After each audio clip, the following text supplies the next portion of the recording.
Yo, what's up guys? In this video, I am going to explain to you why Cico, or calories in, calories out, Cico, whatever. Why calories in, calories out is not all that matters when losing weight. This is a very important video because I feel like there's a very strong push now in I don't know, maybe I watched too many videos. The fitness meta, let's call it, where it's all about like people are like, oh, it's just calories in, calories out, nothing else matters, and you're stupid if you even suggest that something else could potentially matter when it comes to calories in, calories out. Now, I know people will look at this who are all about the calories in, calories out, and they'll be like, well, this is just proving calories in, calories out. And no, I disagree, because the argument for calories in, calories out and why that's all that matters is because what people say is if you eat less calories than you burn, then you will lose weight. And if you eat more calories than you burn, then you will gain weight. Implying food choice doesn't matter. Food choice doesn't affect your mood. Food choice doesn't affect your energy level. And all of those, food choice doesn't affect your insulin level, which will affect your, like how much fat you store in your body. All of those things, the implication is that like none of that matters, and the only thing that matters is identifying your total daily energy expenditure, your TDEE, and eating less than that. Okay, based on your lean body mass and all that stuff, and which, by the way, all of those measurements are not 100% accurate, but okay, fine, let's assume that they are. Okay, so the real issue with calories in, calories out is that as a model for weight loss is that it does not take into account the effect that food choice has on your body. And if anybody mentions that, who argues in favor of calories in, calories out, it's always seen as an afterthought. It's like they'll make this whole argument, oh, calories in, calories out, that's the only thing that's important. Anybody who says anything else is an idiot. You're an idiot. How could you say that? Science, blah, blah, blah. I'm not saying that food choice doesn't matter. Obviously, if you eat garbage, you'll feel like garbage. But if you eat less garbage, then you'll lose weight. All right, fine. But like, is that a practical, like, are we just arguing basic, like on the point, like on the science itself? Or are we discussing like a practical application or what you will do in the real world, not like armchair fitness, actual like real world fitness, what human beings who are alive and have a physical body that they want to maintain, what they should actually be doing. And I would argue that like to argue it, from your like ivory tower in your armchair, smoking your pipe and saying, well, actually, I would argue that does a disservice to the people who are most in need, which is people who are out of shape, who don't know shit and have no idea what to eat, and for some reason cannot figure out how to lose weight. When you tell them, oh, it's just calories in, calories out, then with their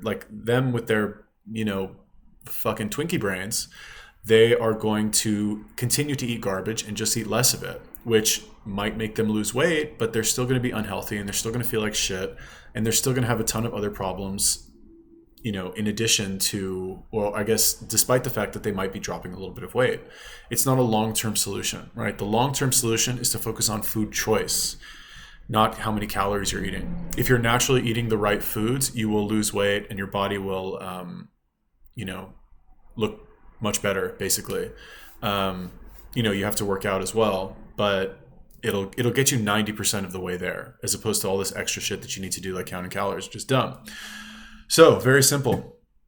If you eat unhealthy food, and this is also supposed to be like at a caloric deficit, right?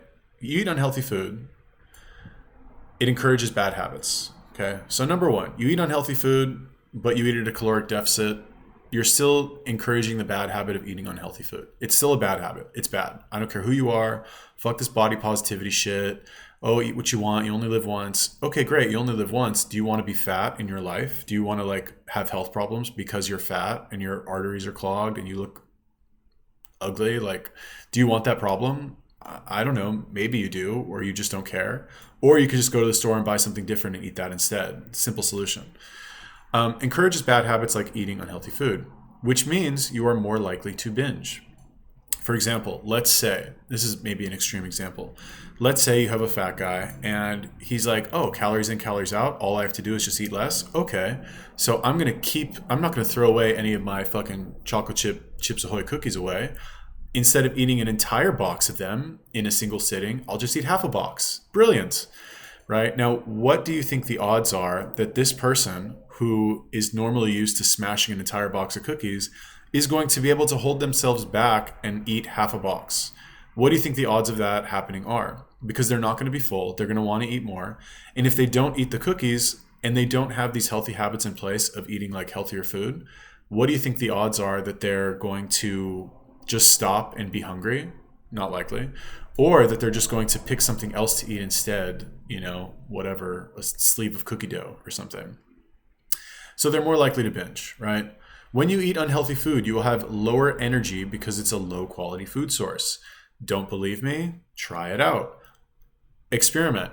Eat a bunch of cookies and see how much energy you have, as opposed to eating the same amount of calories in a chicken breast. You can't eat. I mean, anybody want to argue with that? Please, leave me a comment. Let me know how you would propose that's wrong, I guess. A calorie is a calorie. Well, actually, no, it's not, because 500 calories of chicken breast is going to make you feel better, provide your body with more accessible fuel. It's not going to hurt your fucking stomach. And all of those things are going to have a cascading effect that are going to make it easier for you to work out, easier for you to go on throughout your day, easier for you to just do basic shit like walk around and, not be depressed and sit around all day, which is going to affect your caloric expenditure as well. So a calorie is not a calorie. Maybe that's my next video. Stomach discomfort when eating unhealthy food, right? You're not likely to have stomach discomfort from eating eggs or from eating meat or from eating, chicken breast or fish, unless it's rotten fish or something like that. But when you eat healthy food, it doesn't fuck up your stomach. Your stomach gets fucked up because you eat unhealthy food. Bottom line. We evolved to be able to digest meat easily, right? The foods that are easily digestible is what our body has been used to for hundreds of thousands of years. One could make the argument that that is the ideal food choice, that is what we should be eating, because that is what we evolved to eat. That is what our body is used to eating on a regular basis.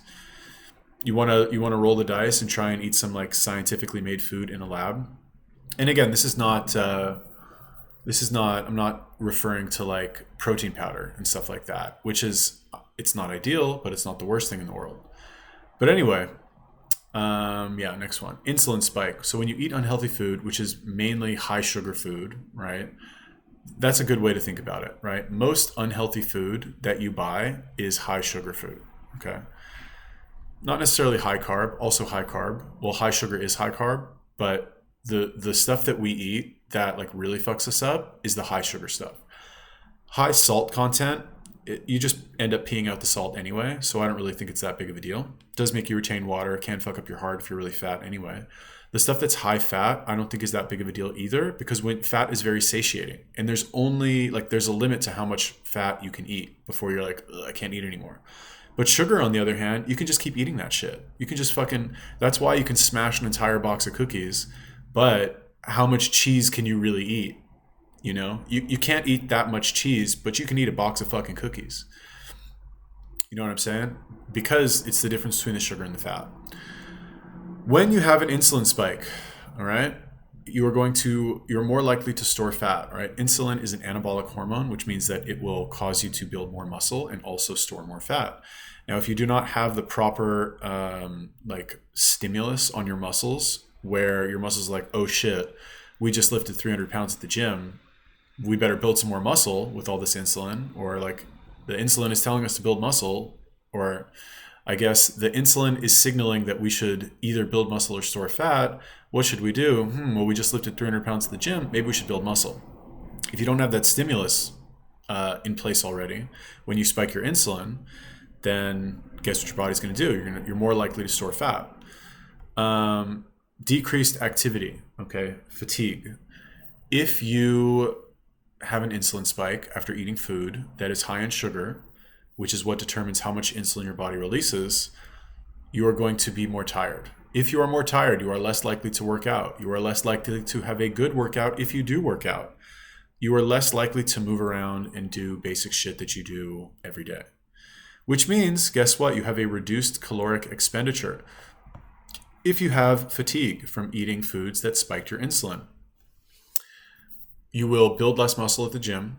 You will do less cardio. The workouts that you do will be less efficient. And that's basically it. And all of these will lead to increased weight gain overall, or stalled weight loss overall, or possibly and reduced muscle mass, or a reduced rate at which you will build muscle. It will hinder you, basically. Now, I know intelligent people out there, not intelligent people. I know like fitness professionals out there who believe in calories in, calories out.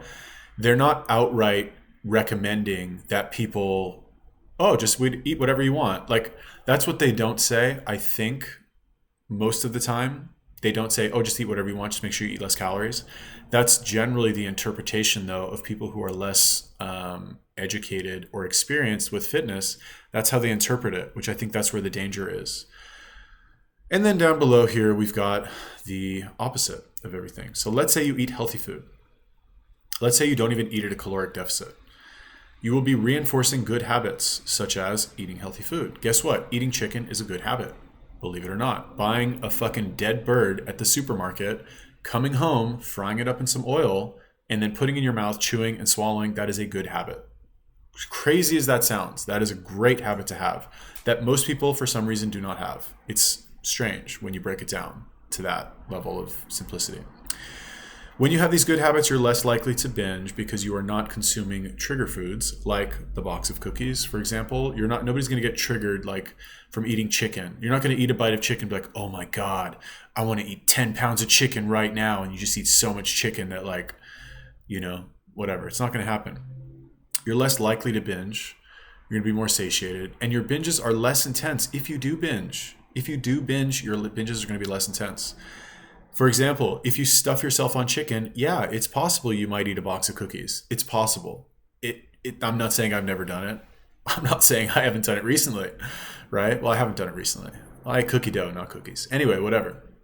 The binges are less intense. If I hadn't eaten that chicken and I just started out, I was like, you know what? Fuck it. Tonight, I don't want to eat chicken. I'm just going to eat the cookie dough. I don't care. I would have eaten the cookie dough. I would have ordered a pizza. I would have gone out and got some ice cream, and I would have just continued to binge because I had that first little taste, and I was like, well, you know what? I kind of fucked up my diet already. I might as well go all out, and I'll just start again tomorrow. Fat people are not the only one with that sort of thought process. Everybody has it, which is why you should save your binge foods or desserts until the end of the meal. When you eat healthy food, you will have fewer insulin spikes, meaning that you could say fewer insulin spikes and fewer less dramatic insulin spikes, which means that you will store less fat. Because this whole thing caloric surplus versus caloric deficit, you have to understand that it is not on a daily timeline that gets reset by the day. It's not 24 hours pass and it's I just had 24 hours to burn my 2,500 calories. Well, I guess I'm done now. It's been 24 hours and 1 minute. That means I can eat whatever I want. And as long as I stay under 2,500 calories, I'm going to lose weight. It doesn't work like that. You have to shorten the window of time that you analyze this through. Maybe that's a good video, video topic. But I made a video about this a long time ago about how it's possible to build muscle and burn fat at the same time.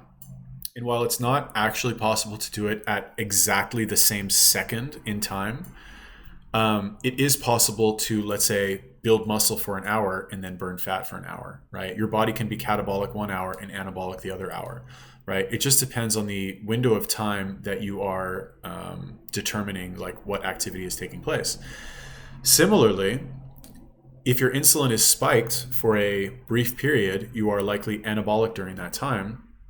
Even if you're under your daily caloric intake for the day, this is what a lot of people don't understand, you are anabolic for that time. You are storing fat during that time. You're replenishing glycogen stores during that time. You were building muscle during that time. And then you go a certain amount of time without eating, and guess what? You're catabolic. You're burning fat and, breaking down muscle, depending on how long you've been fasting and what other factors are at place, like what caloric or what stressors you're putting on your body. Are you working out, basically? Something to keep in mind, okay? When you have reduced insulin, you have also more energy because you're eating a high quality food source. If you eat 500 calories, well, I don't know, it was 250 calories of oatmeal and eggs, you are going to have more energy because it is a more bioavailable, higher quality food source than if you eat 250 calories of pizza or of Twinkies or of millions of other foods that are out there that most people eat instead of oatmeal and eggs. You're going to have more energy, bottom line, done. And when you have more energy, guess what you're going to do? You are going to expend more calories if you put yourself in a situation where you will be expending calories. If you eat your oatmeal and eggs and you're just sitting on your desk typing away, okay, the difference in the calories that you burn is probably not going to be that much different than the amount of calories that you burn if you ate a box of Twinkies or a box of cookies. Might be a slight increase, but not really that noticeable because you're not putting a very high demand on your body. But if you go to the gym, you're going to have a way, way, way better workout with the oatmeal and eggs than with the box of cookies. Don't believe me? Go ahead and try it. Give it a test. Try it out. I know because I've tried it. I've tried to go to the gym after eating a box of cookies, felt like shit, didn't have a good time, hated myself. That's why I say working out and eating healthy is its own reward and punishment system. Right? It's not like people who are fit and in shape do it because it's like this like discipline thing that they have to force themselves to do. No, it's because when you go to the gym and when you work out, if you eat garbage food, you are going to feel like garbage. You're going to feel like shit, and it's not fun. And then the final thing, or second to final thing, is that when you binge less, I shouldn't have put this here. I should put this somewhere else. But when you do not binge and you do not eat garbage food, your stomach does not feel bad. Right? You don't have stomach pains, you don't have diarrhea, you don't have cramps, you don't have gas, you don't have any of those issues that you have with high sugar foods that are poorly metabolized. Which will all lead to increased weight loss, increased muscle mass as a result of you being able to push yourself harder in the gym. You will feel better overall and you will be in a better mood, which in and of itself will produce a cascading effect of other positive benefits in your life. And it all starts, guess what, with eating healthy food, which has nothing to do with calories in, calories out. Nothing to do with it. Your body's sense of hunger is, to a degree, self-limiting or self-regulating, right? As long as you are eating the right foods, okay? These processed foods that we have these days, they do not exist in nature. We were in no danger of evolving to consume them in excess, like we have today. So keep that in mind. The foods that existed 5,000 years ago and would exist if there was a nuclear apocalypse, those are the foods that you should be eating. Those foods, not your fucking Hot Pockets, not your, I don't even know, fucking chocolate chip cookie dough. Shouldn't be eating that stuff. Milk, raw cheese, meat, beef, chicken, pork, eggs, bread if it's homemade and not made with enriched flour. Cool. Let me know what you think about that. Am I right? Am I wrong? Leave me a comment. Peace.